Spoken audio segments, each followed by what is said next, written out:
An bɛ taa Rusi la. Nin ye colonel Assimi Goïta ka discours ye Rusi la. Bi sɔgɔmada in na Mali jamanakuntigi colonel Assimi Goïta sommet tile 2nan ale kuma la. Colonel Assimi Goïta y'a ka discours sinsin fɛn fila kan. Fɔlɔ a ye Nations Unies yɛrɛ gestion a y'o dénoncer. A y'a yira k'a fɔ ko bi droit de l'homme instrumentalisé don ni k'a kɛ jamana minnu se b'u ye u b'a utiliser jamana minnu se t'u ye contre la a ko o ka dabila. Kɔfɛ colonel Assimi Goïta a ka discours kɔnɔna la a y'a yira k'a fɔ ko 2023 la diɲɛ sɔrɔ ko bɛna gɛlɛya. A ko nka n'i y'a ta k'a lajɛ i b'a ye k'a fɔ BRICS jamanaw n'o ye Brésil, Russie, Inde, Chine ani Sud-Afrique olu ye banque kura dɔ sigi sen kan. A ko nin banque kura in o bɛna kɛ sababu ye farafin jamanaw bɛ bɔ nɔgɔ la. Banque bɛ juru don cogo min na n'i y'a condition lajɛ ani banque mondiale ani tubabuw ka institution tɔw bɛ juru don cogo min na a ko kelen tɛ. A ko ale bɛ se k'a fɔ bi k'a fɔ ko BRICS banque in bɛna kɛ sababu ye farafin jamanaw bɛ juru sɔrɔ k'u ka jamanaw développer k'a sɔrɔ u ma u ka senegalais denmisɛnnin minnu bɛna banque u ma olu ka avenir don galama la. Nka an ka jɛ an ka taa Russie la an ka colonel Assimi Goïta ka nin discours lamɛn ɲɔgɔn fɛ a bɛ ka kuma nansarakan na.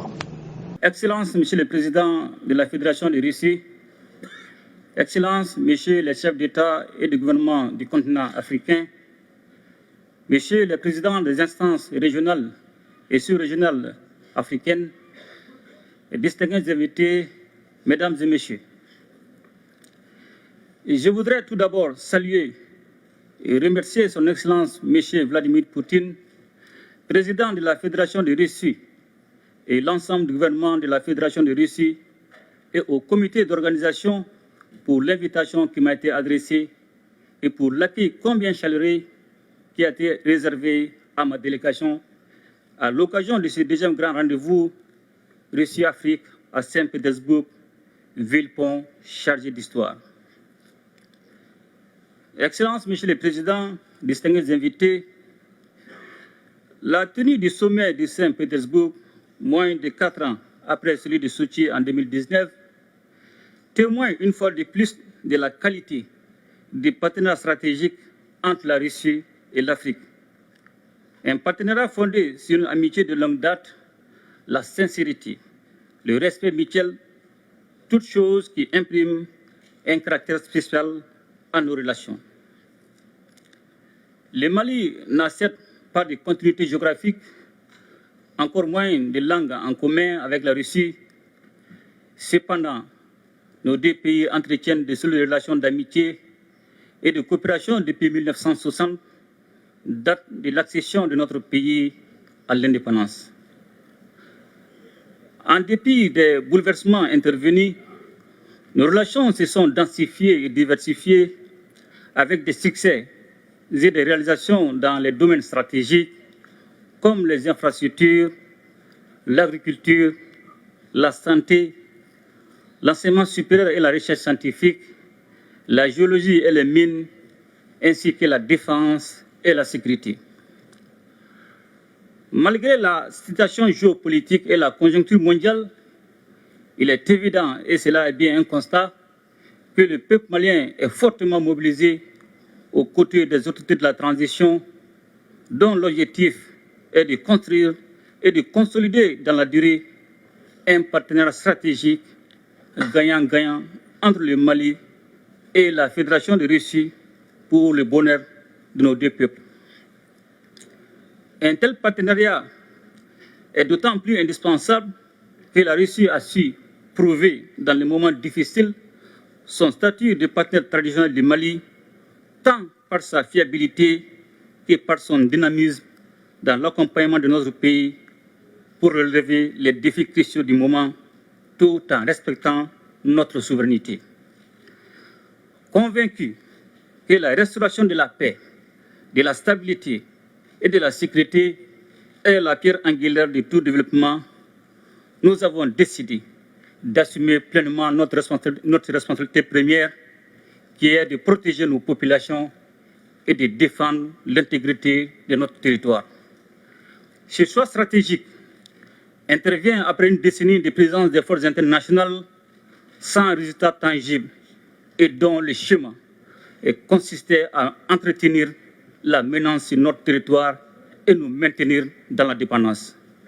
C'est pourquoi Dans le cadre du renforcement des capacités opérationnelles des forces de défense et de sécurité, le Mali a noué avec la Russie un partenariat militaire dont je tiens à saluer la fiabilité. Ainsi, avec l'appui de la Russie, le Mali recouvre progressivement sa pleine souveraineté sur l'ensemble de son territoire et nos forces de défense et de sécurité opèrent en toute autonomie et en toute liberté d'action. Les forces maliennes sont désormais dans une dynamique offensive, reprenant du terrain et réduisant de façon significative les attaques ciblant les camps militaires et les civils, permettant ainsi le retour progressif des personnes déplacées et des services sociaux de base dans plusieurs localités. Aussi voudrais-je, Monsieur le Président, vous renouveler ma profonde gratitude pour l'appui de votre gouvernement sous votre impulsion qui a permis à mon pays de connaître des avancées significatives dans le cadre de la lutte contre le terrorisme. La coopération entre nos deux pays ne saurait se réduire aux seules questions de défense et de sécurité. Elle embrasse également les domaines du renforcement des capacités en ressources humaines par l'augmentation des bourses d'études dans tous les secteurs stratégiques, ainsi qu'aux relations économiques et commerciales. Ainsi, le partenariat entre les secteurs privés de nos deux pays connaît aujourd'hui une nouvelle dynamique. Les forums économiques et humanitaires en marge du présent sommet est une opportunité pour accroître les relations économiques au plan bilatéral. Monsieur le Président, Mesdames et Messieurs, profondément enracinés dans nos traditions sociales communes à de nombreux pays africains, les Maliens sont fiers de cette appartenance au continent africain, riche de sa diversité et baigné de traditions séculaires, d'égalité, d'équité, du respect de chaque société et des droits humains fondamentaux. Ce sont des valeurs, des principes et des expériences historiques de justice que nous partageons avec la Russie et qui font que notre partenariat est si spécial. Aujourd'hui, plus que jamais, les destins des peuples africains et russes sont liés. Cette interdépendance exige une réponse collective et appropriée aux défis auxquels nous devons ensemble faire face.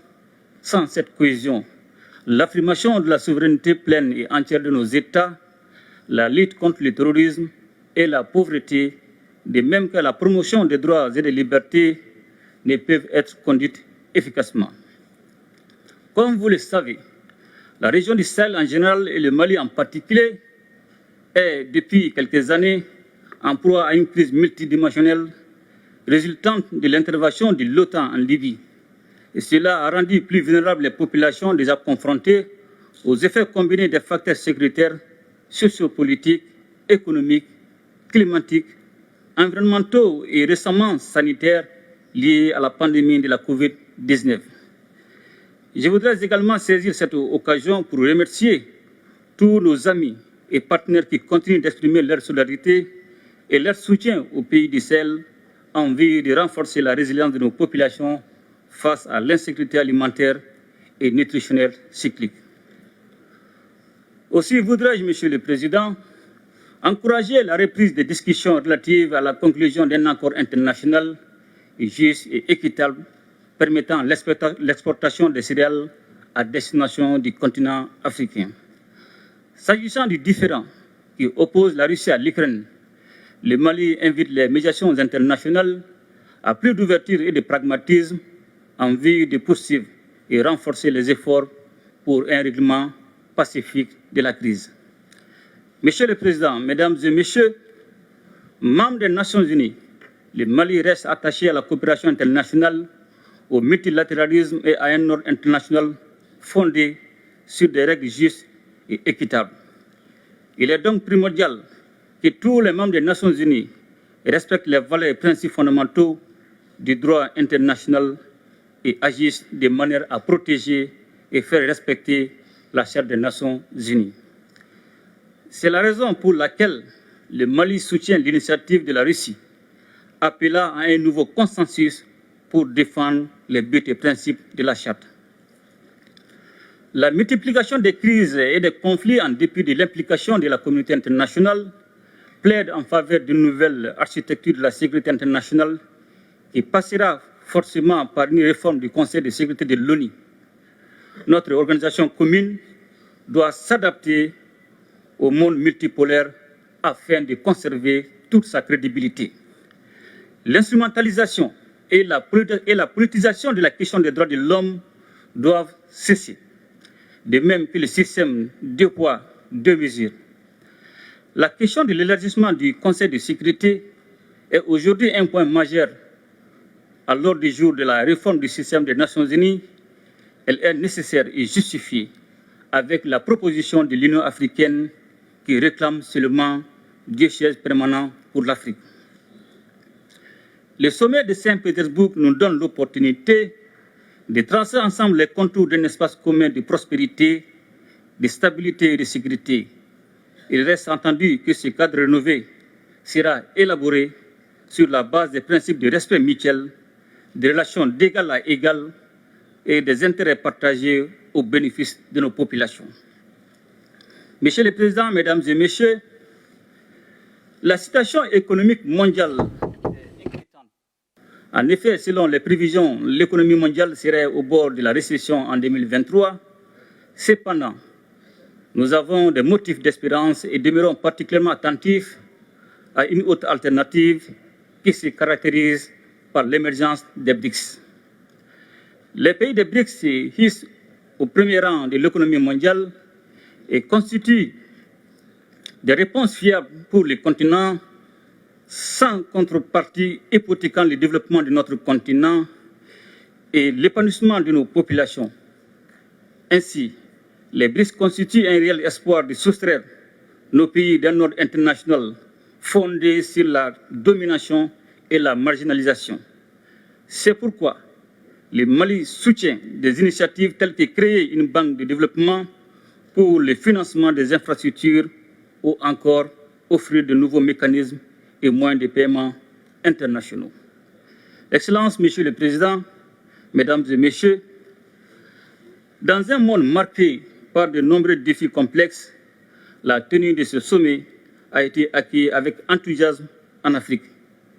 Et je suis persuadé que les conclusions courageuses et innovantes à la hauteur des enjeux du moment permettront d'aboutir à un partenariat rénové et revitalisé entre le continent et la Russie, exempt de désinformation. Je ne saurais terminer mon propos sans réaffirmer notre entière disponibilité à poursuivre et renforcer ces relations avec l'ensemble des partenaires sur la base du respect des 3 principes qui guident l'action publique en République du Mali, à savoir le respect de la souveraineté du Mali, le respect des choix stratégiques et des choix des partenaires opérés par le Mali, la défense des intérêts vitaux du peuple malien dans les décisions prises. De même, fidèle à son engagement panafricain, mon pays continuera à œuvrer au sein des organisations sous-régionales et régionales pour la réalisation de l'intégration africaine. Vive la coopération russo-africaine, vive l'amitié russo-malienne. Je vous remercie. Большое спасибо, уважаемые коллеги. Merci, chers collègues. Vous avez dit beaucoup de choses importantes et nous avons écouté avec attention. Mais je voudrais tout d'abord attirer mon attention sur une chose. Vous avez dit que vous souteniez les traditions, les valeurs traditionnelles de votre pays. Et c'est ce qui unit justement la Russie avec votre pays et avec tous les autres pays, la plupart des pays du continent africain. Parce que d'habitude, les valeurs traditionnelles, c'est la base de notre identité, et notre existence et notre souveraineté. Et c'est ce qui est à la base de nos États. Donc je partage vos approches. Je passe la parole au président de la République du Mozambique.